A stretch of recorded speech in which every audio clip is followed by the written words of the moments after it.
ठीक है, देख लो एक बार जो है, फिर बता देना। बेटा आवाज़ चली गई थी जो है, हमने वीडियो वगैरह थोड़ा सा ऑन नहीं किया होगा। मैं दोबारा बता रहा हूँ क्या बताया मैंने ये बताया है हमारी जो लिविंग सेल होती है ये CO2 प्रोड्यूस करती है। कोई भी सेल, ये सारी CO2 प्रोड्यूस करती है, लिविंग सेल सारे ऑर्गन, हार्ट, किडनी, ब्रेन सब CO2 प्रोड्यूस करते हैं। रेस्पिरेशन करते हैं तो CO2 बन जाती है जो, और उस CO2 को जो बन गई है सारे वो ब्लड लंग्स में लेके आएगा, लंग्स से बाहर करेंगे। टॉपिक का नाम है सारे शरीर की CO2 लंग्स तक कैसे आती है। ब्लड में ऐसा क्या है जो CO2 को ट्रांसपोर्ट करेगा? ब्लड में ऐसा क्या है जो CO2 को लेके आएगा? तुम बोलोगे जी हीमोग्लोबिन है, 23% CO2 तो हीमोग्लोबिन से ट्रांसपोर्ट होगी, 7% प्लाज्मा में डिजोल्व होगी, और जो बच के 70% वो कैसे ट्रांसपोर्ट होगी वो कराऊंगा मैं अब जो है। हमारे हाथ पैर सब जगह CO2 बन रही है, वो ब्लड में जा रही है। ब्लड CO2 को सेल से लेके लंग्स तक कैसे लेके आएगा ये टॉपिक अपना जो, ठीक है। करें स्टार्ट। CO2 कैसे ट्रांसपोर्ट होती है ब्लड में? ये आरबीसी में बड़ा बना लेता हूं,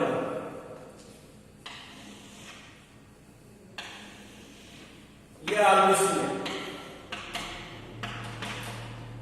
और भाई ये है ब्लड वेसल, ये आरबीसी वाला प्लाज्मा।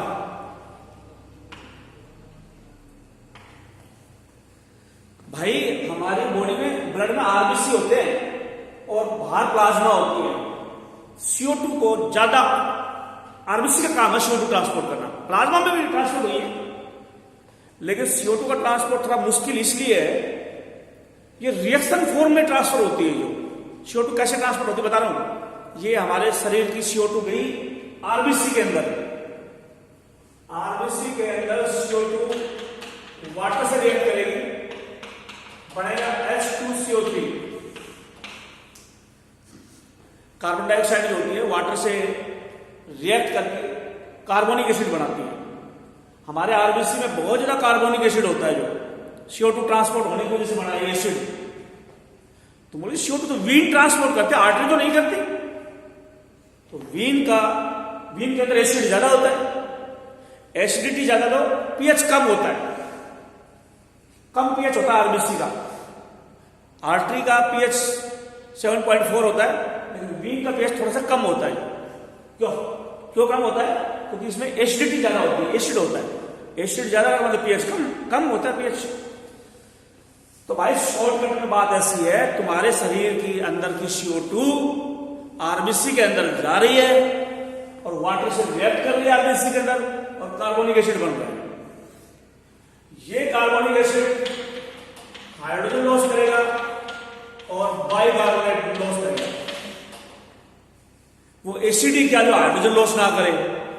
एसिड तो वो चीज है जो हाइड्रोजन छोड़ती है, तो ये एसिड था कार्बोनिक एसिड, इसने हाइड्रोजन छोड़ दिया। एसिड था तो हाइड्रोजन छोड़ेगा। इसका मतलब बाइकार्बोनेट बहुत ज्यादा होता है आरबीसी के अंदर।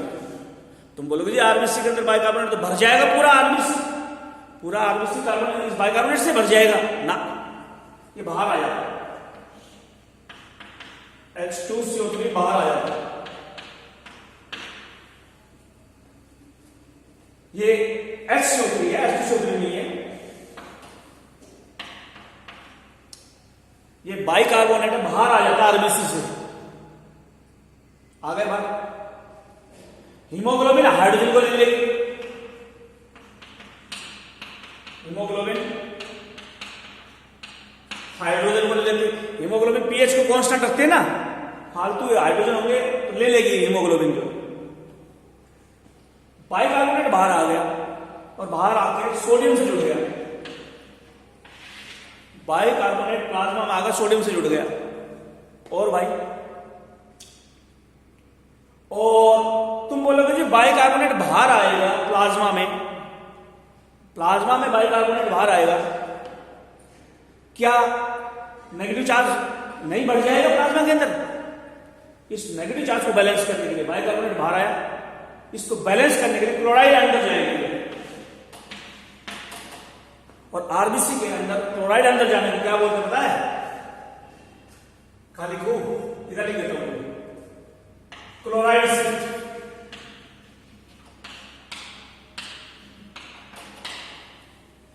तुम बोलोगे डेफिनेशन बताओ क्लोराइड शिफ्ट की होती क्या है। अरे भाई आरबीसी के अंदर क्लोराइड अंदर जाना क्लोराइड शिफ्ट है। जब क्लोराइड आरबीसी के अंदर जाती है इसको बोलते हैं क्लोराइड शिफ्ट।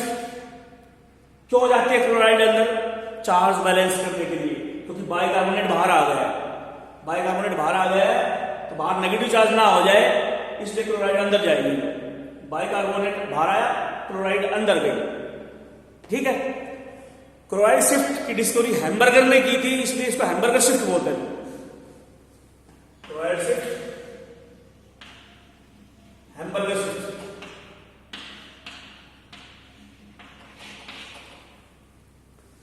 क्लोराइड अंदर गई, बाइकार्बोनेट बाहर है। क्लोराइड अंदर जाने को बोले क्लोराइड शिफ्ट या हैम्बर्गर शिफ्ट। और पोटाशियम से जुड़ जाएगी। अब सुनो मेरी गौर से बात। अब हमारे जितनी भी वीन है जो ब्लड लेके आ रही है, CO2 लेके आ रही है, उसके अंदर ये रिएक्शन चल रही है। CO2 आरबीसी के अंदर ये रिएक्शन करना, हर वीन के अंदर हर सेल के CO2 आरबीसी के अंदर जाने के बाद, हर सेल की CO2 आरबीसी के अंदर जाने के बाद ये रिएक्शन चलती है। अंदर CO2 आरबीसी के अंदर क्या करती है? वाटर से रिएक्ट करती है। क्या बनता है? कार्बोनिक एसिड बनता है। और वो एसिड हाइड्रोजन लॉस करेगा, बाइकार्बोनेट बनेगा। बाइकार्बोनेट बाहर जाएगा, क्लोराइड अंदर जाएगी। क्लोराइड अंदर जाने को बोले क्लोराइड शिफ्ट, हैम्बर्गर शिफ्ट। और बाइकार्बोनेट बाहर आया, क्लोराइड अंदर आई। ये क्यों हुआ है? ये इसलिए हुआ है कि बाहर नेगेटिव चार्ज ज्यादा ना हो जाए, इसलिए कुछ नेगेटिव अंदर चला गया। यदि CO2 ट्रांसपोर्ट करना है तो क्लोरीन का रोल होता है। क्लोरीन है, CO2 ट्रांसपोर्ट करना है तो क्लोरीन का रोल होता है। अच्छा, हीमोग्लोबिन बफर होती है, पीएच को कांस्टेंट रखते हैं, उसको बफर बोलते हैं। तो हीमोग्लोबिन जब हाइड्रोजन ज्यादा होगा तो ले लेगी, और हाइड्रोजन कमी होगी तो हाइड्रोजन दे देगी। जो हाइड्रोजन आयन पे पीएच डिपेंड करता है। जो हाइड्रोजन ले भी सकती है, हीमोग्लोबिन दे भी सकती है, रिक्वायरमेंट के अकॉर्डिंग। तुम बोलोगे इस रिएक्शन को करवाने वाला एंजाइम का नाम पता है तुम्हारे को? क्या है इस रिएक्शन को करवाने वाले एंजाइम का नाम? है कार्बोनिक एनहाइड्रेज।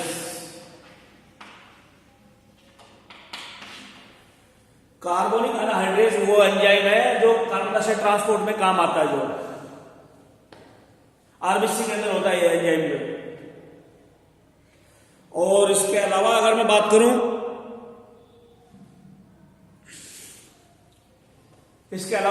मैं कार्बोनिक एनहाइड्रेज एंजाइम के लिए रिएक्शन करवाता है। तुम बोलोगे अनहाइड्रेट साल्ट तो हमने सुना है, पानी ना हो तो उसको अनहाइड्रेट साल्ट बोलते हैं। तो अनहाइड्रेज है, पानी से तो लेना देना नहीं है। अरे भाई, जब ये रिएक्शन उल्टी होगी, जब ये रिएक्शन रिवर्सिबल डायरेक्शन होगी, तो ये एंजाइम उल्टी रिएक्शन को भी करवा देगा और उसमें वाटर में रिलीज होगा। इसलिए इसका नाम क्या है? Carbonic acid. तो ये हो गया, इसमें से पानी निकालना है, कार्बोनिक एसिड से पानी निकाला, इसलिए नाम है carbonic anhydrase. Carbon dioxide water जुड़ेगी, कार्बोनिक एसिड बनेगा। लेकिन ये रिएक्शन जो उल्टी होगी तो एंजाइम काम करेगा, कार्बोनिक एनहाइड्रेज क्या करेगा? कार्बोनिक एनहाइड्रेज क्या करेगा? तो रिएक्शन जब उल्टी होगी तो जो इसमें से पानी निकाल देगा कार्बोनिक एनहाइड्रेज। ये एंजाइम इसमें से पानी निकाल देगा जब उल्टी रिएक्शन होगी, इसका नाम है कार्बोनिक एनहाइड्रेज। कार्बोनिक एसिड में से वाटर निकालता है। बात ऐसी है भाई, शॉर्टकट में हमारी वीन जो है, जो ब्लड लेके आ रही है, उसके आरबीसी में रिएक्शन चलती है, ये याद रखना है। CO2 वाटर जुड़ेंगे, कार्बोनिक एसिड बनेगा, हाइड्रोजन लॉस होगा, बाइकार्बोनेट बनेगा। बाइकार्बोनेट बाहर आएगा, क्लोराइड अंदर जाएगी और ये सब कुछ हो जाएगा। हीमोग्लोबिन हाइड्रोजन को ले लेगी। तो ये 70% CO2 बाइकार्बोनेट की फॉर्म में ट्रांसफर होती है। 70% CO2 बाइकार्बोनेट के रूप में ट्रांसपोर्ट होती है। चलो मान लिया गया। तुम बोलोगे ये सारी वीन है, इनमें हो रहा है, लंग्स के बाद जाकर क्या होगा? उल्टा हो जाएगा। लंग्स में जाओगे तो क्लोराइड बाहर, बाइकार्बोनेट अंदर, हीमोग्लोबिन हाइड्रोजन दे देगी, सब कुछ उल्टा हो जाएगा लंग्स के ऊपर पहुंचने के बाद। बाइकार्बोनेट अंदर, हाइड्रोजन हीमोग्लोबिन ने छोड़ दिया और ये रिएक्शन उल्टी हो गई, अपोजिट डायरेक्शन में हो गई। बाइकार्बोनेट अंदर गया, हाइड्रोजन आयन अंदर गया, रिएक्शन उल्टी हो गई सारी। तो रिएक्शन उल्टी हुई है लंग्स में, CO2 दोबारा बढ़ जाएगी लंग्स में और वो CO2 लंग्स से आप बाहर कर देंगे।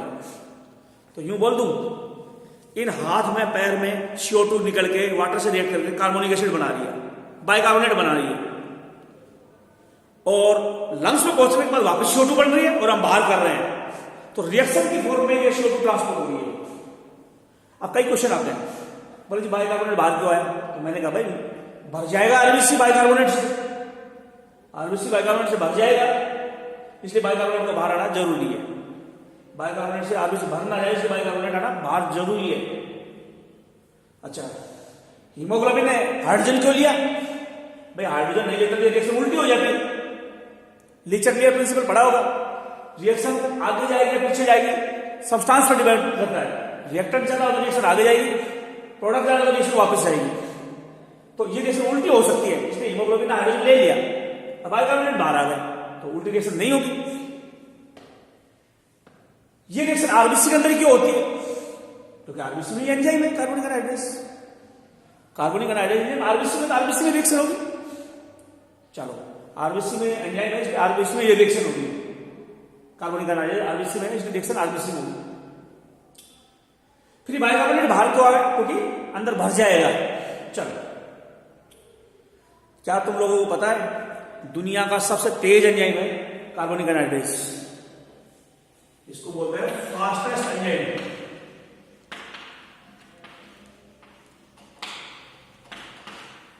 दुनिया का सबसे तेज एंजाइम है, फास्टेस्ट, सबसे तेज काम करता है, सबसे ज्यादा रिएक्शन को तेज ये करता है दुनिया में, फास्ट कार्बोनिक एनहाइड्रेस। इसका एक्टिवेटर है जिंक। कार्बोनिक एनहाइड्रेस एंजाइम का एक्टिवेटर जिंक। जिंक नहीं होगा तो CO2 ट्रांसपोर्ट नहीं होगी तुम्हारे अंदर जो है। जिंक से तो जिंक से एंजाइम काम किया और इससे CO2 ट्रांसपोर्ट होगी। यूं बोलते हैं ये एंजाइम काम ना करे तो हमारी डेथ हो जाएगी, क्योंकि रिएक्शन ही नहीं होगी, CO2 ट्रांसपोर्ट नहीं होगी, और ये एंजाइम नहीं होगा तो हमारी डेथ हो जाएगी। एंजाइम भी जरूरी है, जिंक भी जरूरी है, और ये रिएक्शन सारी आरबीसी के अंदर हुई है। और आरबीसी में रिएक्शन होते बाइकार्बोनेट बाहर आ गए, तो रिएक्शन तो जितनी भी हुई सारी आरबीसी के अंदर हुई, क्योंकि आरबीसी में एंजाइम है जो। और इसके अलावा अगर मैं बात करूं, ये हो गया रिएक्शन हो गई। अब मैं लेऊंगा ये रिएक्शन उल्टी होने के लिए क्या जरूरी है, वापस होने के लिए क्या जरूरी है। तो CO2 का ट्रांसपोर्ट हो गया। चलो पहले मैं इसको मिटा लेता हूं। अब हम लेंगे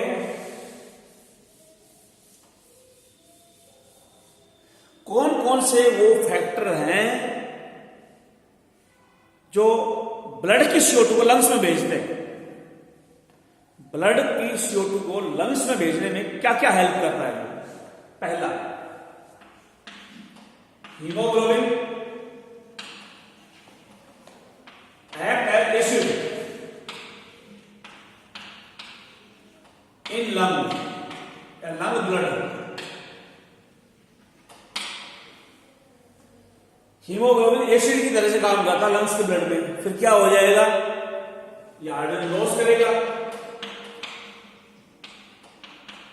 हीमोग्लोबिन एसिड की तरह से काम करता है, हाइड्रोजन लॉस करता है ब्लड में। फिर क्या हो जाएगा? अरे जो ये रिएक्शन बताया उल्टी हो जाएगी, हाइड्रोजन बाइकार्बोनेट से CO2 बन जाएगी और CO2 लंग्स में चली जाएगी। तो हीमोग्लोबिन एसिड की तरह से काम करता है, हाइड्रोजन लॉस करता है, और इस हाइड्रोजन की वजह से जो CO2 की रिएक्शन थी वो रिवर्स हो जाएगी। ठीक है, हीमोग्लोबिन से CO2 को लंग्स में भेजने में एक तो हीमोग्लोबिन खुद काम करती है, एसिड की तरह से काम करती है ताकि हाइड्रोजन लॉस हो जाए, रिएक्शन उल्टी हो जाएगी। एक फैक्टर तो ये है जो CO2 को ब्लड से लंग्स में भेजता है, एक हो गया। दूसरा, oxygen remove CO2 from haemoglobin.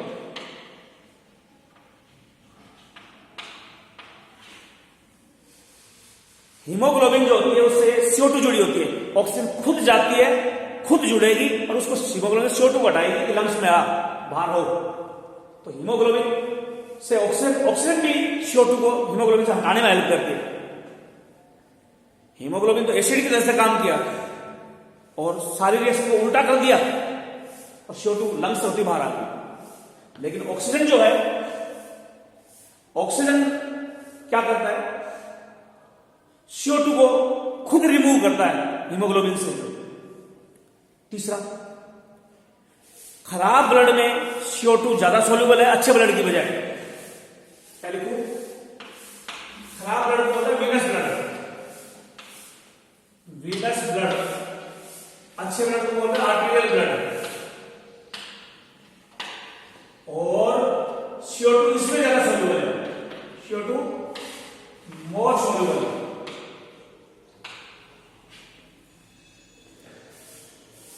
जो खराब ब्लड लंग्स में गया है उसमें CO2 ज्यादा डिजोल्व होती है और जैसे ही ऑक्सीजन उस ब्लड में आएगी तो अच्छा ब्लड बढ़ गया, अच्छा बढ़ गया CO2। अब घुलेगी नहीं, लंग्स में आ जाएगी, बाहर आ जाएगी। तो तीन चीजें हैं जो CO2 को लंग्स से, CO2 को ब्लड से लंग्स में लाती है। पहला, खुद ऑक्सीजन हीमोग्लोबिन से CO2 को हटाएगी और लंग्स में ला देगी। हो गया, खुद हीमोग्लोबिन ऑक्सीजन ने हटाया हीमोग्लोबिन से CO2 को। दूसरा, CO2 खराब ब्लड में ज्यादा डिजोल्व हो रही थी, जैसे ही ऑक्सीजन गई ब्लड अच्छा हो गया तो अब डिजोल्व नहीं होगी, लंग्स में आ जाएगी। तीसरा, हीमोग्लोबिन एसिड की तरह से काम करती है और हीमोग्लोबिन एसिड की तरह से काम करेगी तो क्या हो जाएगा, हाइड्रोजन निकलेगा। हीमोग्लोबिन एसिड की तरह से काम का हाइड्रोजन निकलेगा और सारी रिएक्शन जो CO2 को आगे चली थी वो उल्टी हो जाएंगी जो, और CO2 बाहर हो जाएगी। तो तीन चीजें हैं जो CO2 को, तीन चीजें हैं जो CO2 को लंग्स से, ब्लड से लंग्स में भेजती है।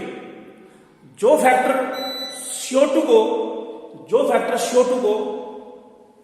लंग्स में लाने में हेल्प करे, इस इफेक्ट को बोलते हैं हेल्डन effect.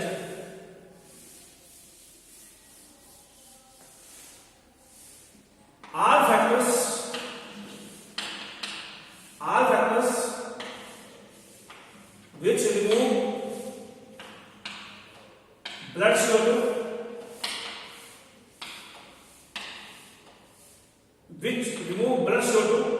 and which transfer blood CO2 in lung are called Helen effect.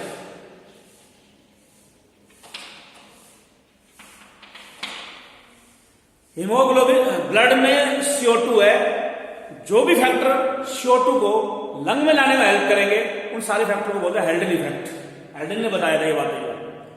यानी अरे भाई ब्रीफ में देख लो, जो है जितनी भी शरीर में CO2 थी ब्लड में जाकर बाइकार्बोनेट बना दिया, बन गया, ब्लड आ गया लंग्स में। लंग्स में क्या होगा, लंग्स में वो ब्लड जो आया है, वो ब्लड जो लंग्स में आया है उस ब्लड की CO2 सारी चली जाएगी लंग अल्वेओली में। तो CO2 ब्लड से लंग अल्वेओली में जाने को क्या बोलते हैं, हेल्डन इफेक्ट बोलते हैं। वो तीन चीजें हैं जो हेल्डन इफेक्ट में आती है, जो ब्लड की CO2 को लंग्स में लाने में हेल्प करते हैं। वो सारे फैक्टर हेल्डन इफेक्ट है, वो हम देख चुके हैं। ये CO2 का ट्रांसपोर्ट था। अब मैं लूंगा ऑक्सीजन का ट्रांसपोर्ट। ऑक्सीजन का ट्रांसपोर्ट,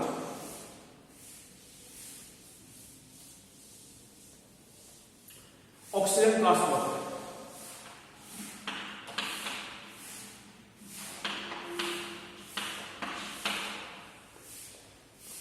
CO2 7% ट्रांसपोर्ट होते प्लाज्मा में डिजोल्व होके, लेकिन ऑक्सीजन कम घुलती है ब्लड प्लाज्मा में। ऑक्सीजन कम घुलती है, CO2 ज्यादा घुलती है। तो ऑक्सीजन कितने % कम घुल रही है, कितने % प्लाज्मा में डिजोल्व होके जाएगी, जो प्लाज्मा में डिजोल्व होके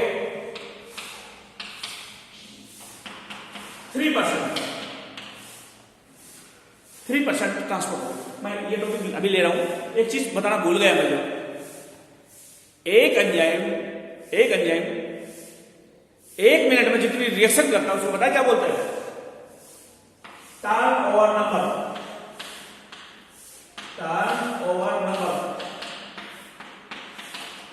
होता है टर्नओवर नंबर? एक एंजाइम 1 मिनट में जितनी रिएक्शन करेगा उसको टर्नओवर नंबर बोलते हैं। Number of reactions perform by enzyme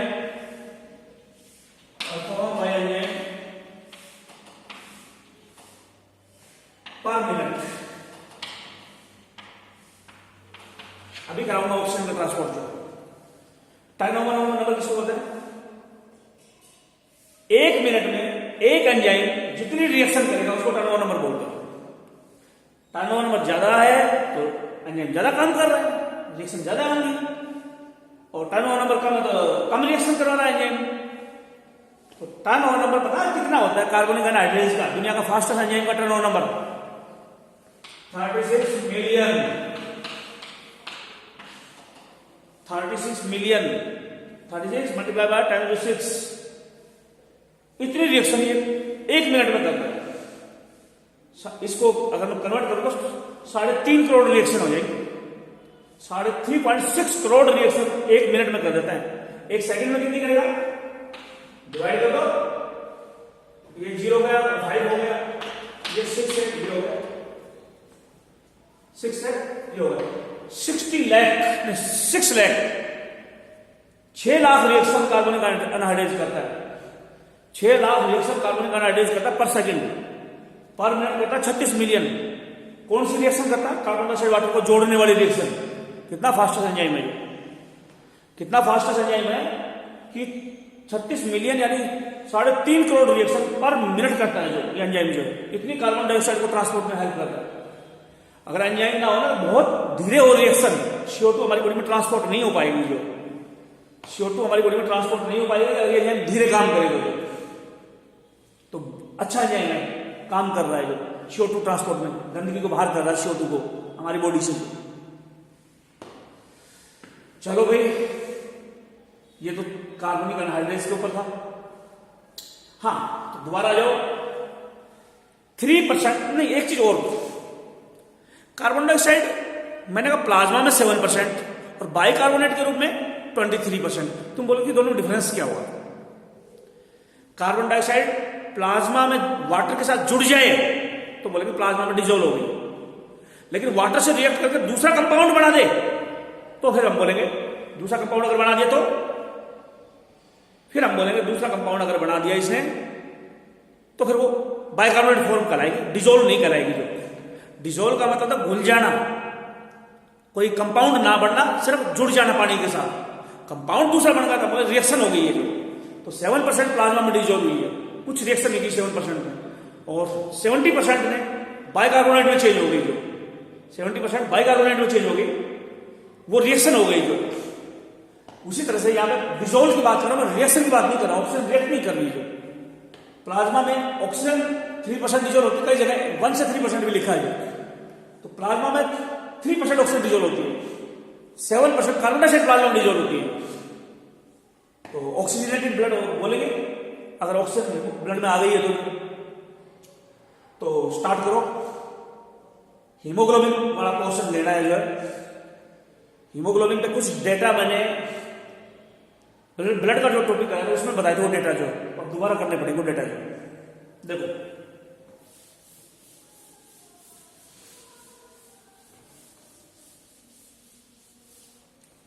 ठीक है, अब क्या ट्रांसपोर्ट करूं मैं? ऑक्सीजन। कुछ डेटा नोट करो।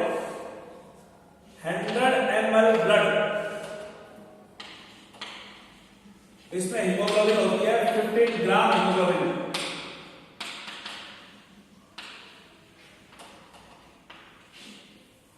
हंड्रेड ml ब्लड में हीमोग्लोबिन होती है 15 ग्राम। एवरेज बोल रहे हैं, एवरेज 1 ग्राम हीमोग्लोबिन, 1 ग्राम हीमोग्लोबिन ट्रांसपोर्ट करती है 1.34 ml ऑक्सीजन।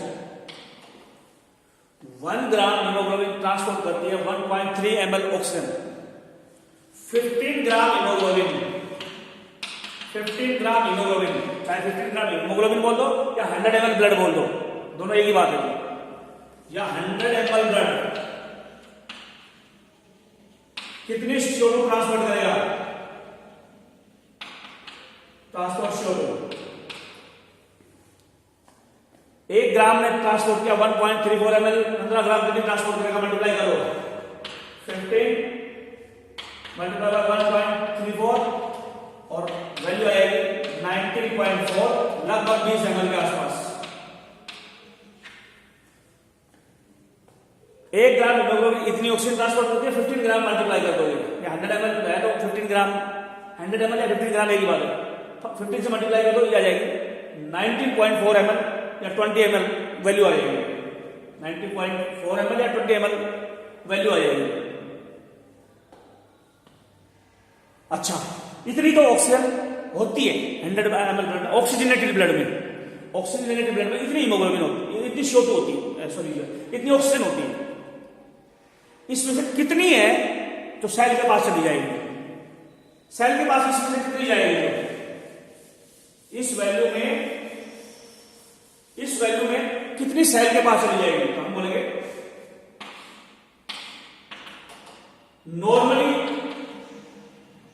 नॉर्मली जाएगी 5 ml। इसमें से नॉर्मली सेल के पास जाएगी टू सेल के पास नॉर्मली जाएगी 5 ml, और एक्सरसाइज के दौरान ड्यूरिंग एक्सरसाइज में कितनी जाएगी? ये चली जाएगी 15 ml टू सेल। अरे भाई मैं तो कुछ ना कर रहा, मैं तो खड़ा हूं, अब बताओ मेरा ब्लड में 100 ml ब्लड लोगे तो कितनी उसमें ml ऑक्सीजन मिलेगी? बोलिए 19.4 ml मिलेगी। बताओ अभी फिलहाल मेरी बॉडी में 19.4 में से कितनी सेलों को जा रही है? 5 ml, बाकी की कितनी बच गई? 14.4 ml ये ब्लड में रहती है। चाहे डीऑक्सीजनेटेड ब्लड हो उसमें भी इतनी ऑक्सीजन तो होती है। जो नॉर्मल अच्छा ब्लड था उसमें थी 19.4 ml, मेरी सेल को दे दी 5 ml, बच कितनी गई? 14.4 ml। नॉर्मल कंडीशन की बात कर रहा हूं भाई, नॉर्मल कंडीशन में ऐसा होता है, इसकी 5 ml जो चली जाती है सेल के पास, इतनी बची रहती है। ये ऑक्सीजनेटेड ब्लड में, ये डीऑक्सीजनेटेड ब्लड में। लेकिन एक्सरसाइज करते हैं तो उल्टा हो जाता है, 15 ml सेल में चली जाती है, कितनी बच गई? 4.4 ml बच गई। अगर एक्सरसाइज मैं दौड़ने लग जाऊंगा अभी तो मेरे ब्लड में सिर्फ 4.4 ml ऑक्सीजन बचेगी, 15 ml सेल को जाएगी। यानी जब आदमी नॉर्मल होता है तो टिश्यू के पास जाती है 100 ml ब्लड, 5 ml CO2 को दे देता है, 90.4 में से 5 घटा दो, बाकी की बच जाएगी ब्लड में। अगर कोई आदमी एक्सरसाइज कर रहा है, तो क्या होगा? तो 5 ml की बजाय 50 ml सेल को जाएगी, और जो बच गई वो ब्लड में रह जाएगी।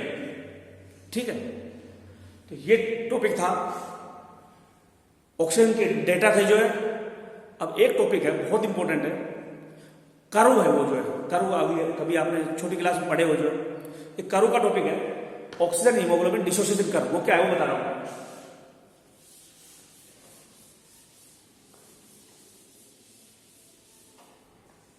ऑक्सीजन हीमोग्लोबिन डिसोसिएशन कर्व करवाना मेरे को, चलो मैं कर्व बात बता रहा था, एक डेटा करा रहा हूं बेटा, जो ये नोट करो।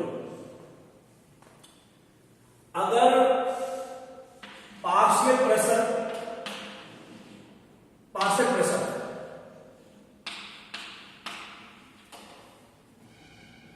25 है तो 50% सैचुरेशन होगा हीमोग्लोबिन का।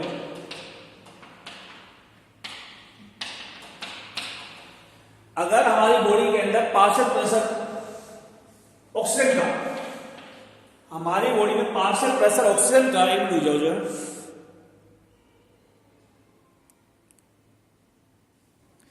अगर मैं बोलूं हमारी बॉडी में पार्शियल प्रेशर ऑक्सीजन का अगर 25 हो तो हीमोग्लोबिन की कितनी परसेंट जगह भर जाएगी? 50%।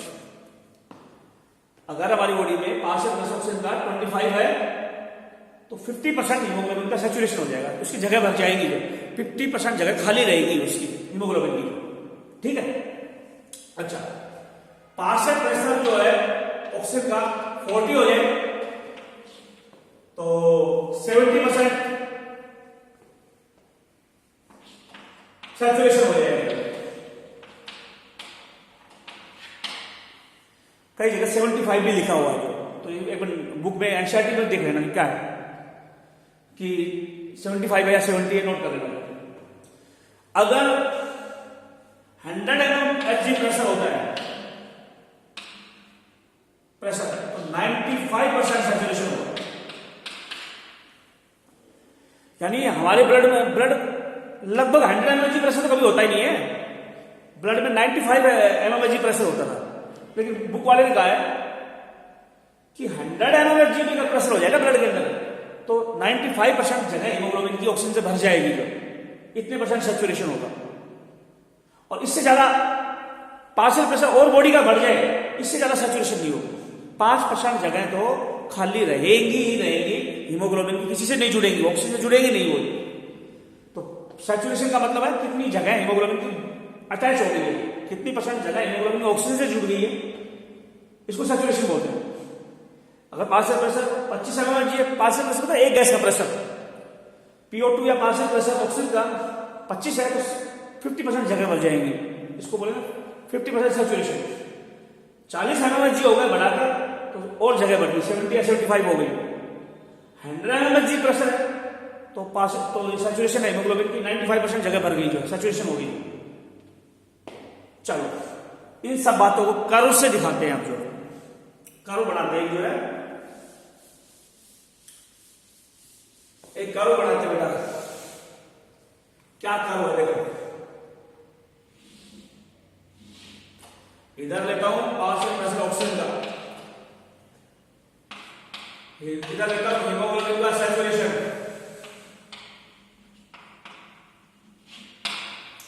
एक तरफ लेते हैं पार्शियल प्रेशर ऑक्सीजन का, एक तरफ लेते हैं हीमोग्लोबिन का सैचुरेशन। कर्व ये आया, ये यहां पे कांस्टेंट हो गया, यहां पे पार्शियल प्रेशर कितना है 100, कितने परसेंट सैचुरेशन हुई है 95%। 100 mm पे 95 सैचुरेशन है, उसके बाद कर्व सीधा जा रहा है स्ट्रेट। कर्व स्ट्रेट का मतलब क्या है, पार्शियल प्रेशर ऑक्सीजन का बढ़ रहा है, सैचुरेशन नहीं बढ़ रही है। कर्व इधर जाए तो इसका मतलब ये वैल्यू बढ़ रही है, कर्व ऊपर जाए तो ये वैल्यू बढ़ रही है। अगर कर्व ऐसे जाए तो इसका मतलब ये वैल्यू बढ़ रही है, पार्शियल प्रेशर बढ़ रहा है। कर्व ऊपर जाएगा तो ये हीमोग्लोबिन की सैचुरेशन बढ़ रही है। तो क्या हुआ है यहां पे, जैसे जैसे अगर मैं इस डॉट की बात करूं तो यहां पार्शियल प्रेशर इतना है, सैचुरेशन इतना है, यहां पार्शियल प्रेशर इतना है, सैचुरेशन इतना है। इसका मतलब जैसे जैसे पार्शियल प्रेशर बढ़ता जा रहा है, ऐसे ऐसे हीमोग्लोबिन की जगह भी बढ़ती जा रही है। तो ये कर्व आएगा सिग्मोइड, सिग्मोइड कर्व है।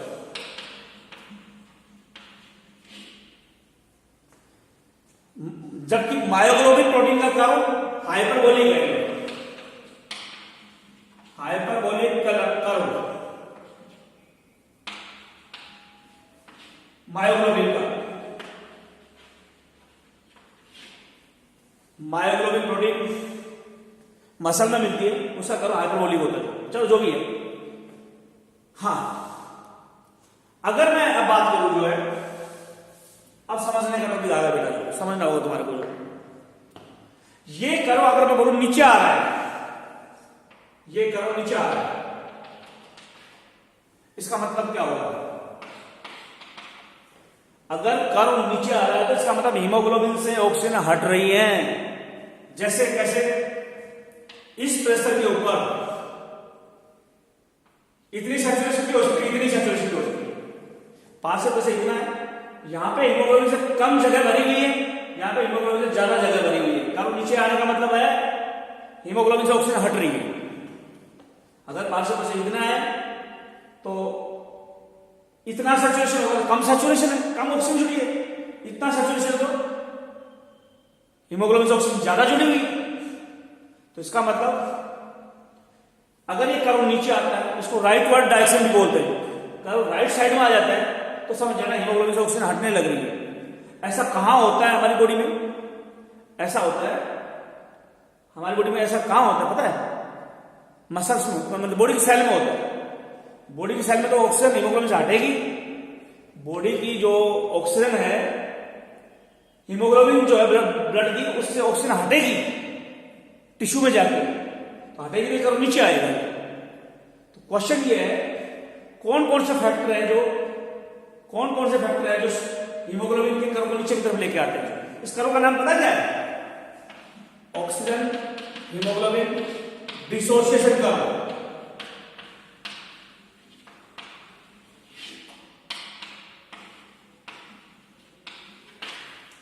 ये कर्व है oxygen haemoglobin dissociation curve. Haemoglobin से ऑक्सीजन डिसोसिएट हो रही है, अलग हो रही है, इसलिए इस कर्व को बोलते हैं। अब कौन कौन से फैक्टर है जो कर्व को नीचे लेके आएंगे या हीमोग्लोबिन से ऑक्सीजन को हटाएंगे? कहां होगा ऐसा? टिश्यू में। टिश्यू में हीमोग्लोबिन से ऑक्सीजन हटेगी, तो कौन कौन से फैक्टर जो हटाएंगे वो बता रहा हूं। टिश्यू के अंदर कर्व शिफ्ट हो रहा है नीचे की साइड को, राइट साइड या डाउनवर्ड। कर्व राइट साइड में, डाउनवर्ड साइड में कौन कौन ले आएगा? बहुत इंपॉर्टेंट है ये। मोर CO2, मोर एसिडिटी,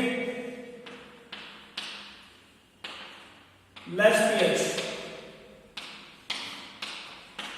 और भी फैक्टर है, वो बाद में कराता हूं। तुम बोलोगे जी CO2 तो टिश्यू में ज्यादा होती है, तो ये ज्यादा CO2 होने की वजह से हीमोग्लोबिन ऑक्सीजन से हट जाती है। तुम बोलोगे हाइड्रोजन इफेक्ट में तो आपने बताया था ऑक्सीजन जुड़ती थी हीमोग्लोबिन से, CO2 हटती थी। यहां उल्टा बोल रहे हो, यहां बोलते हो CO2 बढ़ गई तो हीमोग्लोबिन से ऑक्सीजन हट रही है। दोनों ही अपनी अपनी जगह सही है। लंग्स में हीमोग्लोबिन से ऑक्सीजन हटाना जरूरी है, लंग्स में हीमोग्लोबिन से ऑक्सीजन हटाना जरूरी है। टिश्यू में, लंग्स में तो CO2 हटाना जरूरी है, लंग्स में CO2 हटाना जरूरी है, ब्लड से लंग्स में CO2 भेजनी है। लेकिन यहां पे कहां पे? टिश्यू में उल्टा जरूरी है। टिश्यू में जो है ऑक्सीजन हटानी जरूरी है, सेल को ऑक्सीजन भेजनी है। तो लंग्स में ऑक्सीजन ने खुद CO2 को हटाया और टिश्यू में CO2 ने ऑक्सीजन को हटा दिया। तो CO2 ज्यादा है, और CO2 ज्यादा होगा, एसिडिटी तो ज्यादा होगी, बताने की जरूरत नहीं है। तो वाटर से रिएक्ट करके एसिड बनेगा, और एसिडिटी बढ़ती है, pH घटता है, सुना ही होगा। 7 pH है तो न्यूट्रल बोलते हैं, 6 pH, 5 pH, 4 pH, इसका मतलब एसिडिटी बढ़ रही है। तो pH और एसिडिटी उल्टा होते हैं, जितनी एसिडिटी बढ़ेगी pH कम होता चला जाएगा। तो CO2 ज्यादा है, एसिडिटी ज्यादा है, pH ज्यादा है, ये सारे फैक्टर कर्व को नीचे ला रहे हैं। कर्व नीचे आने को पता है क्या बोलते हैं? Bohr effect.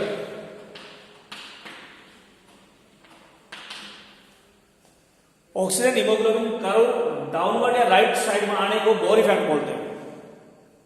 तो बोर इफेक्ट हीमोग्लोबिन से ऑक्सीजन हटाने में हेल्प कर रहा है, जबकि हेल्डन इफेक्ट हीमोग्लोबिन से CO2 हटाने में हेल्प कर रहा है। लंग्स में ब्लड की CO2 को लंग्स में भेजना है, तो वहां हेल्डन इफेक्ट काम करता है। लेकिन टिश्यू में क्या करना था?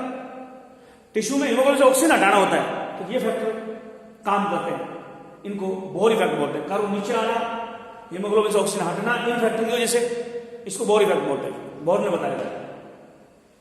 कुछ फैक्टर और है जो इस कर्व को नीचे लेके आएंगे। देखते हैं कौन कौन से फैक्टर है।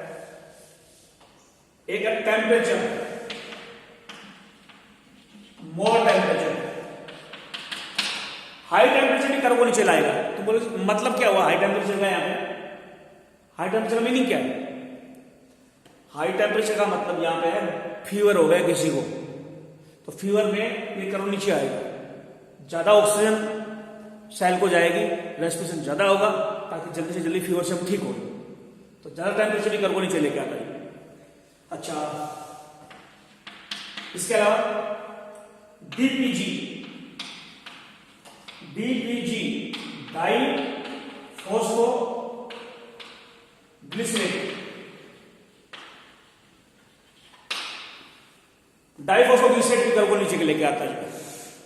लेकिन एक क्वेश्चन कई बार आता है, इसको उल्टा पूछ रहे थे, कारो ये कारो ऊपर कैसे जाएगा, ये है लेफ्ट साइड या अपवर्ड। कारो ऊपर की तरफ लेफ्ट साइड है या अपवर्ड साइड है, ऊपर की तरफ कारो ऊपर की साइड को लेफ्ट साइड बोलेंगे, अपवर्ड साइड बोलेंगे। कारो को ऊपर कौन लाने में हेल्प करेगा, कारो नीचे से ऊपर लाने में, उल्टा बोल दो सारे, मैं बार बार लिखूंगा नहीं, बोल दीजिए उल्टा कर दो, लेस CO2, लेस एसिडिटी, मोर pH, लेस टेम्परेचर, ये सारी चीजें जो है pH कम है और सारी चीजें ज्यादा हो, बोर इफेक्ट में pH कम हो, सारी चीजें ज्यादा है, मोर CO2, मोर एसिडिटी, मोर टेम्परेचर। लेकिन ऊपर की तरफ जाएगा उल्टा कर दो, एक ऊपर कब जाएगा, लेस CO2, लेस एसिडिटी, मोर pH, सारा उल्टा कर दो। और एक चीज और है जो इस कर्व को ऊपर लेके जाएगी, वो क्या है, एक चीज और है ऊपर ले जाने के कर्व के लिए, तो वो है haemoglobin of foetus, HbA, foetal haemoglobin.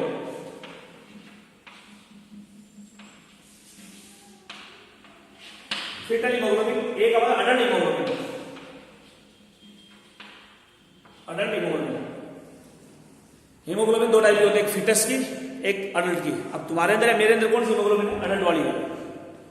Haemoglobin तुम्हारे पास और मेरे पास कौन सी है, अडल्ट हीमोग्लोबिन। जब हम पैदा नहीं हुए थे तो हमारे अंदर कौन सी हीमोग्लोबिन थी, HbF। जब हम पैदा नहीं हुए थे तो हीमोग्लोबिन थी HbF।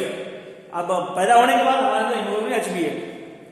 ऑक्सीजन के प्रति एफिनिटी कौन सी हीमोग्लोबिन में ज्यादा होती है, ऑक्सीजन के प्रति एफिनिटी, मोर O2 एफिनिटी, मोर O2 एफिनिटी इन HbF।